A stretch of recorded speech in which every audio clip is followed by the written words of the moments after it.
Pessoal, começou o nosso programa na Laje com Lincoln Reis. O programa está invadindo literalmente a sua residência, o seu comércio, qualquer lugar que esteja uma televisão, nós estamos invadindo através da nossa TV do Povo, a ISTV. E o nosso convidado, ele é arquiteto, urbanista e pesquisador em cidades inteligentes. Ele está aqui no Na Laje, Alessandro Lopes. Antes de chamar ele, eu tenho que acordar a produção que está dormindo, principalmente o meu amigo, irmão Raí, o Lente Nervosa está dormindo, para ele rodar a vinheta, soltar o foguete, que o programa vai começar. Produção, roda a vinheta que o foguete vai passar.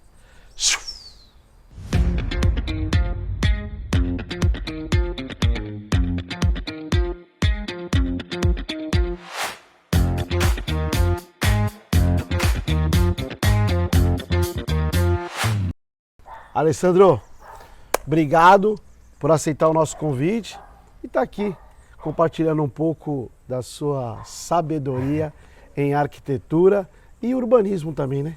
Um prazer estar aqui, Lincoln. É sempre bom poder levar em todos os níveis e todas as possibilidades de falar um pouco sobre arquitetura, sobre urbanismo, sobre essa trajetória, né? E o que a gente consegue colaborar com todas as pessoas. E hoje, pessoal, o Alessandro trabalha na Prefeitura Municipal de Santos e contribui bastante lá na CEPREF. O que é a CEPREF?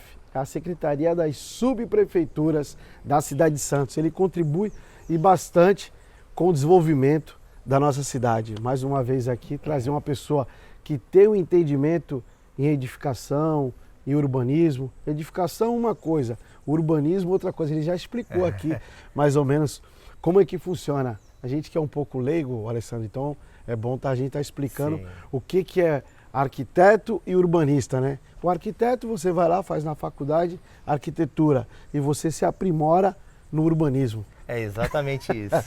Mas bacana, bora lá, bora para as primeiras perguntas.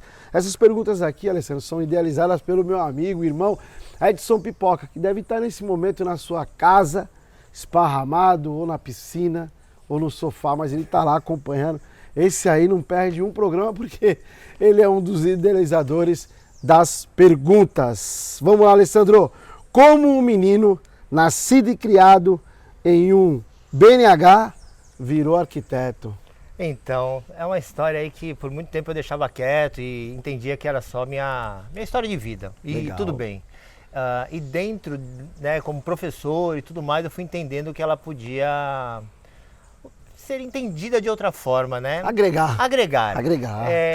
E na profissão, hoje, mais envelhecido, né? Tô aí nos meus 48 anos, então, eu percebo o quanto foi importante ter crescido dentro de um conjunto habitacional. Como profissional de arquitetura e urbanismo, faz total sentido e sinergia com a escolha profissional.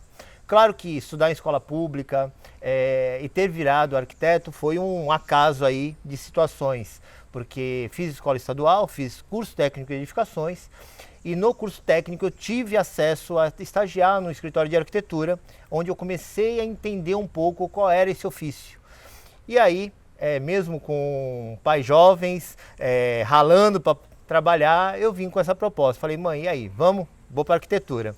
Então, bolsista, ralando, fiz Universidade Católica, concluí e aí lá eu consegui perceber várias situações. Não vou dizer que eu sofri preconceito porque eu já tinha um curso técnico, então até me ajudava a socializar e conviver melhor, né, com todos os estudantes de arquitetura que até então era tido como uma faculdade elitizada, né, e por Sim. muitos até hoje é tido como uma faculdade e um profissional elitizado. Então, falhas do ensino público para o que eu vivi no superior eram gritantes dentro da faculdade. Então, enquanto o professor falava de Roma e falava de outros países, era uma coisa muito distante, obras de artes. Então, às vezes você não tinha ido no museu, não tinha um conhecimento maior, você tinha que se debulhar, claro, na época, em livros, hoje com internet tudo muito mais fácil. Então, para poder me nivelar, me igualar, atingir o que eles já tinham do dia a dia da sua casa, das suas culturas, eu tive que realmente mergulhar nos estudos cada vez mais. Termino a arquitetura e começo a atuar, mas algo me chamava para esse outro lado, né? De por que só as pessoas com mais afortunadas conseguem trabalhar com arquitetos? Por que a pessoa que tem menos não consegue ter um projeto legal? Por que não pode ter uma orientação? Então, isso ficou ali latente por muitos anos, até que eu realmente falo, não, eu preciso fazer mais. E aí que realmente eu entendo esse ofício da arquitetura. E como professor, né, acabo virando professor, vou até te antecipar um pouco dessa história, mas eu acabo sendo convidado porque eu já tinha um certo destaque profissionalmente, né? Não tinha esse apadrinhamento, mas tinha um destaque profissional pelos conhecimentos técnicos que eu já tinha de softwares e coisas que eu acabei absorvendo. Então, quando entro em sala de aula, eu começo a olhar cada um desses meninos no colégio técnico e na faculdade, que eles também têm sonhos, né? E aí começou todo um debate, será que esse moleque que mora hoje numa comunidade, num conjunto habitacional, quantos arquitetos não tem lá dentro que ficam retraídos porque, poxa, a faculdade é cara, não é para mim, é muito distante, por que ele não pode mudar essa vida dele, né?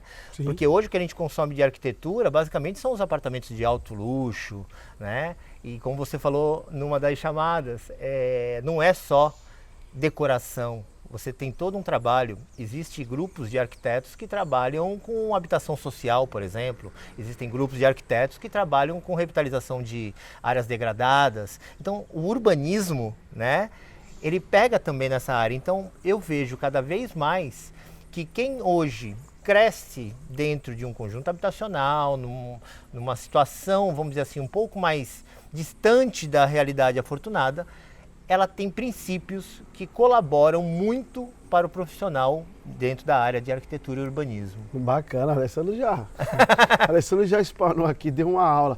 Só que surgiu uma dúvida para mim, eu não sei nem se a produção aqui, o Edson Pipoca, colocou essa pergunta. Muitas pessoas, Alessandro, eu hoje estou como vereador, minha profissão é despachante aduaneiro, então hoje eu estou como vereador na cidade de Santos. Então muitas pessoas confundem e me perguntam, e às vezes assim a gente tem que dar uma explanação muito objetiva e rápida. Qual a diferença do arquiteto para o engenheiro? Total.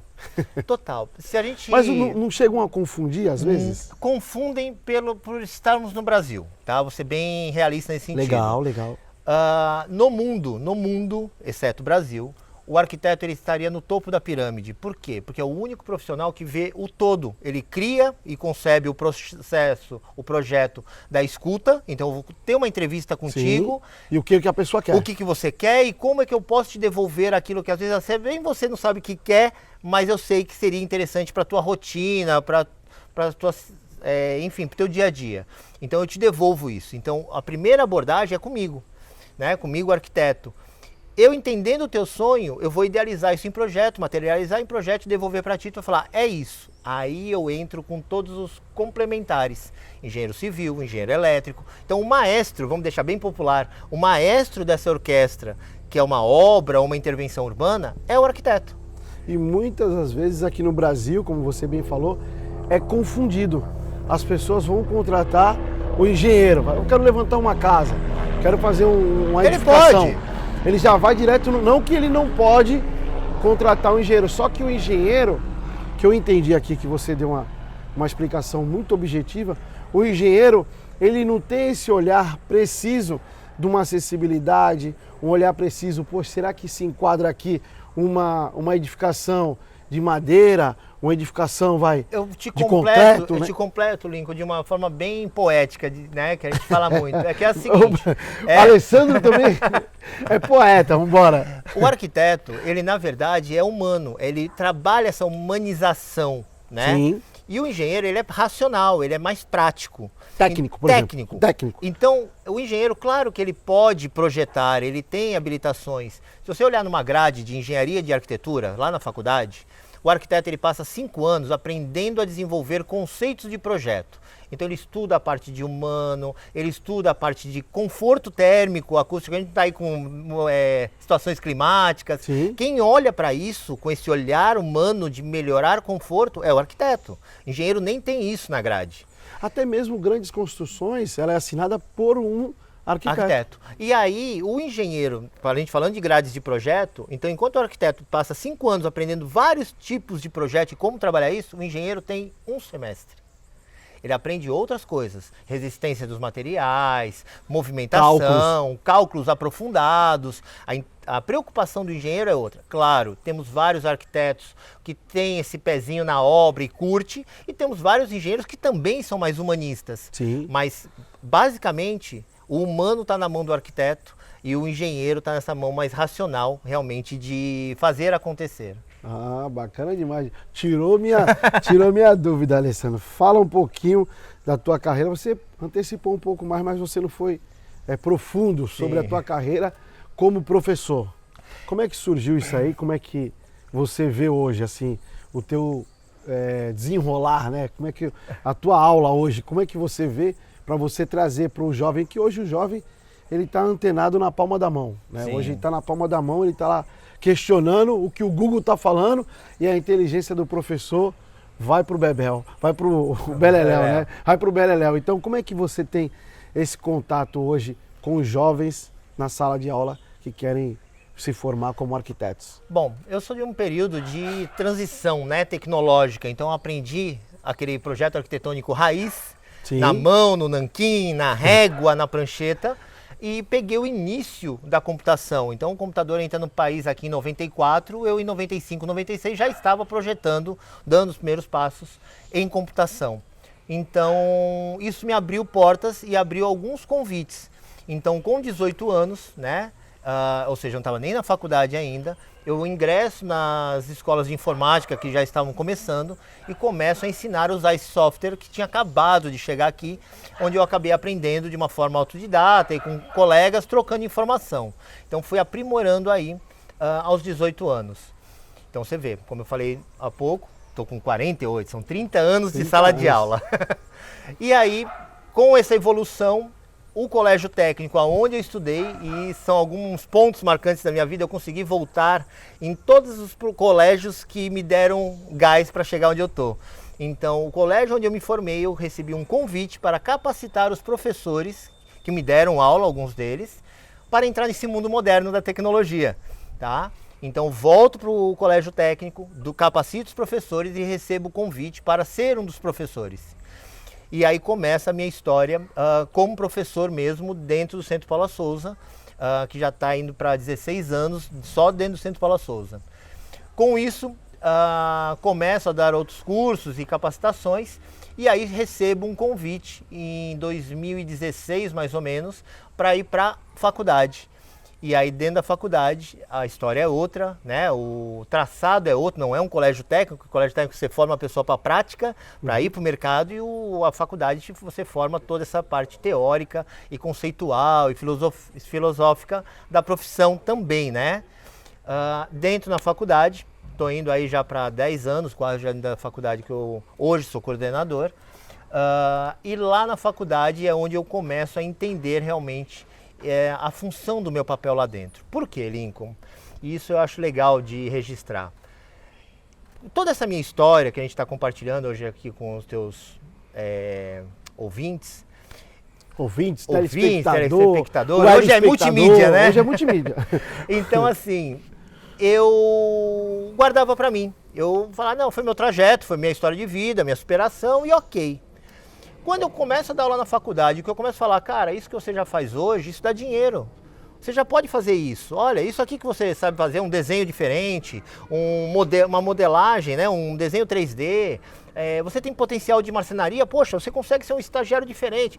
Essas pequenas informações no meio da aula, eu comecei a receber feedback dos alunos em sala de aula, me procurando assim, professor, você comentou um negócio na sala de aula que preciso dividir para ti. Essa semana entrou R$500 a mais na minha conta por causa que eu fui fazer aquilo que você falou. Olha, essa semana eu comecei a ter 2, 3 clientinhos que estão me dando aí todo mês R$2.000. projetinhos que eu estou fazendo, um servicinho que eu estou fazendo, dentro da área que ele escolheu. Ou seja, eu percebi a minha função ali na frente é muito mais do que só conteúdo. Sim. Eu comecei a ver que como eles não tinham referência, como talvez eu também não tive lá atrás, eles começaram a se espelhar em mim e falar, poxa, vou tentar isso que ele está falando. E começou a dar resultado. Claro que hoje eu falo isso com muito mais propriedade até para eles. Eu brinco com eles, R$200 na semana ajuda você? Ajuda. Uma fotinho 3D que você faça para um profissional é 150, R$200 em casa. Pô, mas eu trabalho de manhã, eu trabalho de turno, um final de semana, você não vai às vezes encher uma laje, por que não troca esse encher uma laje para fazer uma fotinho? 150 por semana, estamos falando aí em R$600 no mês. Isso. Já paga uma faculdade Isso mesmo.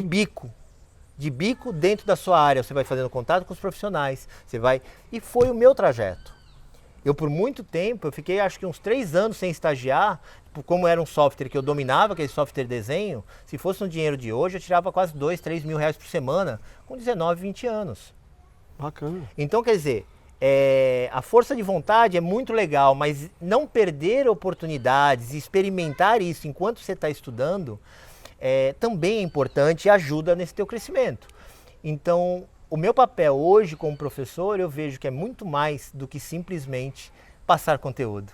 Mas Hoje, sabe o que é o dois bacana, caminhos. Alessandra? Que você diagnosticou o que tu sofreu no passado. É isso. Né? Por exemplo, hoje, antes tu ia na sala de aula, tu ia lá, sentava no banquinho e ficava E soltava lá o conteúdo. aprendendo o conteúdo, a técnica. Porém, não tinha uma pessoa para explicar, por exemplo, o que você falou agora, de ela pegar um final de semana, fazer uma fotinha, fazer uma medição, fazer um desenho e vender o desenho, porque a pessoa precisa. Poxa, eu preciso fazer um quartinho, eu preciso fazer um quarto, preciso fazer uma área gourmet, tem como desenhar? Então, assim, a pessoa está ali se profissionalizando, né? Está na faculdade. E não tem esse entendimento, já é um estágio. Que ela já pode começar. E já é um próprio estágio para ela. Exatamente. Porque ela já começa a ganhar dinheiro, podendo pagar a sua própria faculdade, que você não teve isso lá no passado, que não teve um professor que tinha esse olhar diferente, né? É isso. De falar assim, poxa, já posso usar essa molecada, essa rapaziada, essa mulherada já pode estar desenhando, já pode estar ganhando o seu dinheirinho do dia a dia, porque eles já estão cursando. Lógico, ele não pode assinar grandes projetos, Nada. mas não precisa disso. Mas Ele pode fazer o apoio desses o apoio dos profissionais. projetos, É apoio, isso. acompanhamento. Pô, posso acompanhar. Pode até acompanhar uma obra, porque ele já está ali no dia a dia, acompanha. Lincoln, Nada impede. eu te mostro uma coisa bem legal. Muitos alunos não entendem às vezes que um trabalho de vendedor de loja de imóveis, o quanto enriquece ele. E não estou falando pela grana, porque ele não tem referência. Você não tem referência. Eu falar para você, isso aqui é uma cadeira não sei o que, assinada por não sei quem, dependendo da tua situação, você não está nem aí. Qual a importância daquele material? Uhum. Porque na nossa cabeça, quando a gente é um pouco mais simples, a gente fica assim, por que alguém gastaria 50 mil reais num sofá? O que ele tem de diferença esse sofá?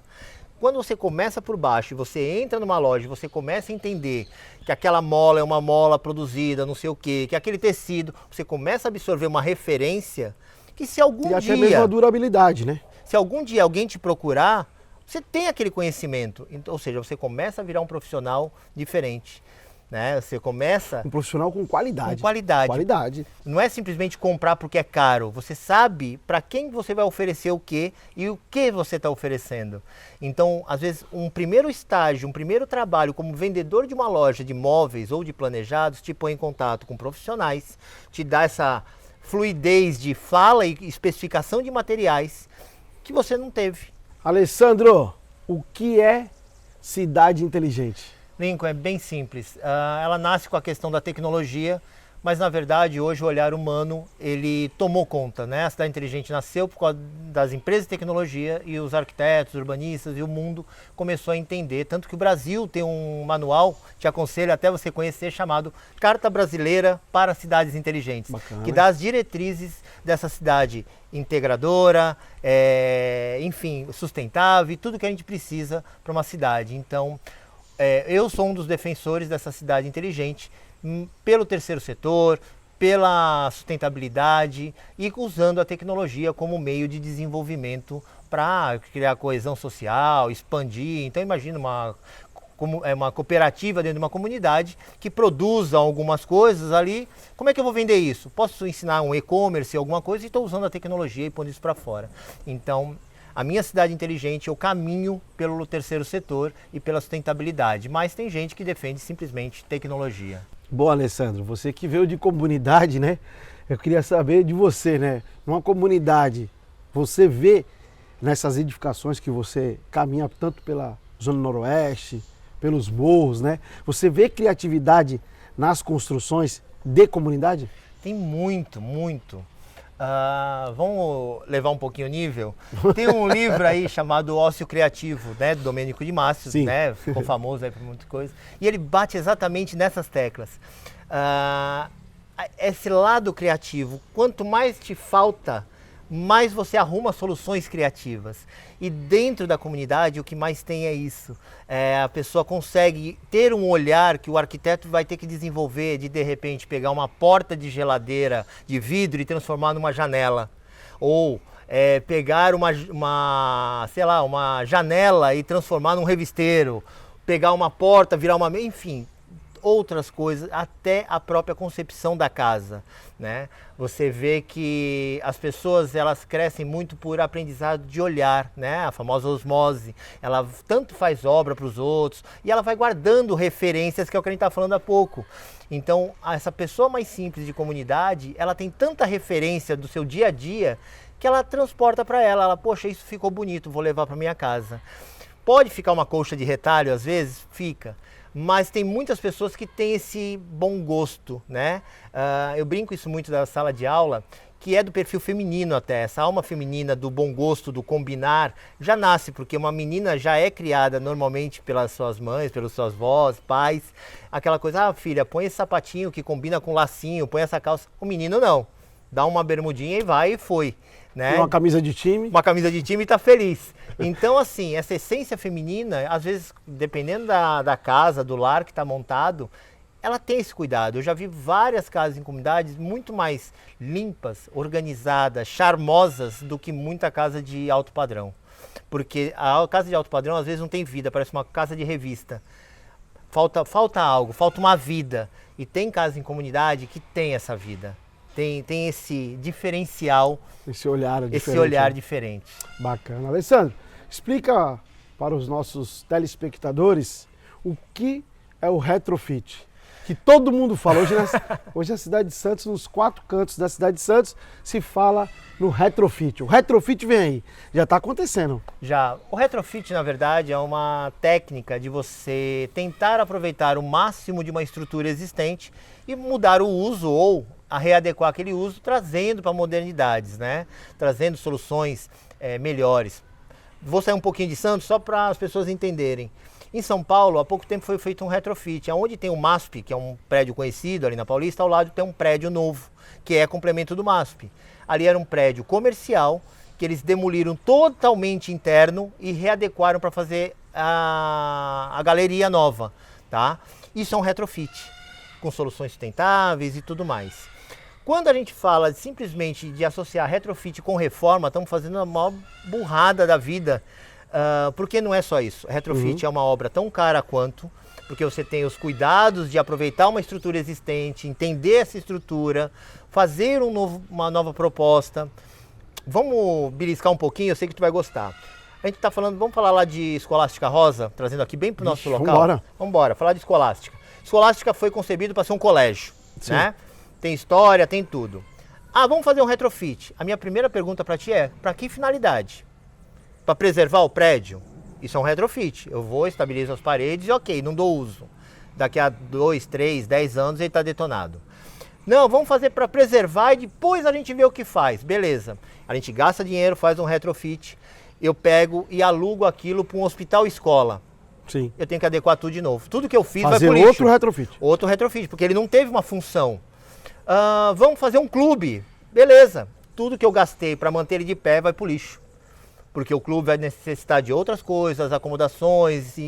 Então, quando a gente fala em retrofit, a gente está falando em projetos pensados. Já com atividade lá na frente. Com atividade lá na frente. E, então, por exemplo, pega uma situação dessa, do próprio Escolástica, da Hospedaria dos Imigrantes, ou qualquer outro prédio que a gente tem aqui emblemático, ele tem que ter uma finalidade e, vamos dizer assim, melhor. Que finalidade? Ela tem que gerar lucro. E aí que a gente bate um monte de coisas. Por que que todo o Sistema S, por exemplo, tudo que eles têm, você vai para Lages, você vai para Santa Catarina, você vai para o Nordeste, são prédios tombados também. Só que o Sistema S gera receita. Ele tem um hotel escola, ele tem um restaurante, ele tem alguma coisa que as pessoas pagam e parte desse dinheiro ajuda a preservação do prédio. Fazer por fazer, sem receita, sem entrada simplesmente, ele tem que ser público, né? Por isso estou falando, usando o Sistema S como exemplo. Ele tem que ser público, ele tem que ter acesso, tem que ter, mas ele tem que ter receita. Sem receita você não mantém nenhum patrimônio no mundo. Para entrar no Coliseu você paga, tem o dia de visita de graça, mas você paga para entrar, porque senão você não mantém aquilo de pé. É bacana. Então as pessoas vão fazer uma reforma que pode virar assim uma situação de retrofit, porém para o retrofit você precisa ter uma finalidade para que seja direcionado aquele equipamento que era uma escola, vamos transformar ele num clube, vamos transformar num hotel, vamos transformar a atividade que a pessoa quer, mas precisa ter a finalidade. Tem que ter a finalidade, porque o projeto é diferente, as necessidades são diferentes.